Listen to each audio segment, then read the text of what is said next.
BMS की औद्योगिक इकाई अखिल भारतीय खदान मजदूर संघ का 2 दिवसीय 111वीं कार्यसमिति की बैठक आज संपन्न हो गई। बैठक में श्रमिकों के ज्वलंत मुद्दे पर इन 2 दिनों में व्यापक चर्चा की गई। दूसरे दिन की बैठक कोयला नगर सामुदायिक भवन में संपन्न हुई। बैठक में शामिल हुए भामसंघ के कोल उद्योग प्रभारी के लक्ष्मा रेड्डी ने पत्रकारों से बातचीत में कहा कि बीएमएस का उद्देश्य राष्ट्र हित, उद्योग हित और मजदूर हित है।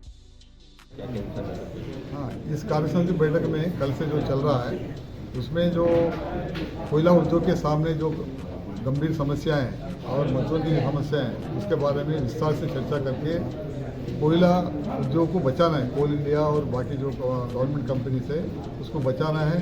उसमें कार्यरत जो मजदूर है उनका रोजगार भी बचाना है। अभी बहुत खतरे में जा रहा है क्योंकि स्थायी कर्मचारियों की संख्या घटते घटते 6.5 लाख एक ज़माने में रहा करता था, आज जो है 2 लाख के नीचे चले गए और ठेका मजदूरों की संख्या बहुत बढ़ते जा रहा है। आउटसोर्सिंग एमडीओ मॉडल में देना, कोल इंडिया ब्लॉक से लेके एमडीओ मॉडल में प्राइवेट वालों में दे रहे, तो इसका हम विरोध करेंगे, पुरजोर विरोध करेंगे। और हमने सरकार और जो कोल इंडिया प्रबंधन से ये मांग के बात भी की है और मांग भी कर रहे हैं कि भाई जो डिपार्टमेंटल कर्मचारी है, स्थायी कर्मचारी, उनका प्रोडक्शन कम से कम 50% से नीचे ना हो और बाकी जो ठेका एमडीओ जो भी है वो 50% ये निष्पात जो है होना चाहिए। आज जो है ये 80% जो है ठेका मजदूर के द्वारा किया जा रहा है, केवल 20% बचा है।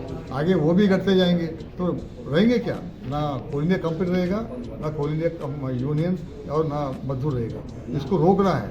इसको रोकने के लिए हमने ये तय किया कि ये इस कंपनी को बचाना का काम केवल मजदूरों का नहीं है, बाकी जनता का भी है, जनप्रतिनिधि का भी है।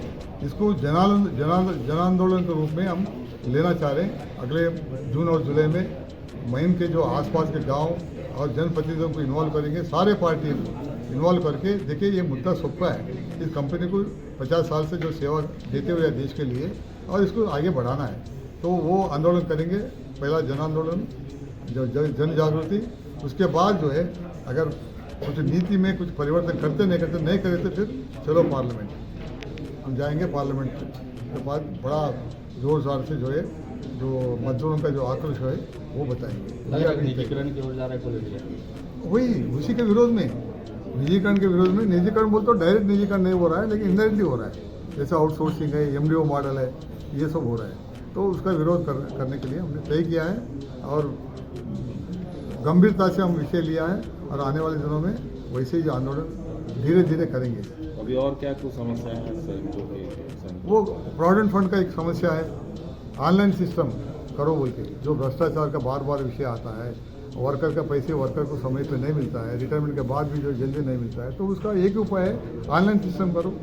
जब एम्प्लॉयज प्रोविडेंट फंड ऑर्गेनाइजेशन जिसमें करोड़ों लोग सब्सक्राइब करते हैं, ऑनलाइन सिस्टम बहुत साल से चल रहा है, ये यहाँ क्यों नहीं हो रहा है?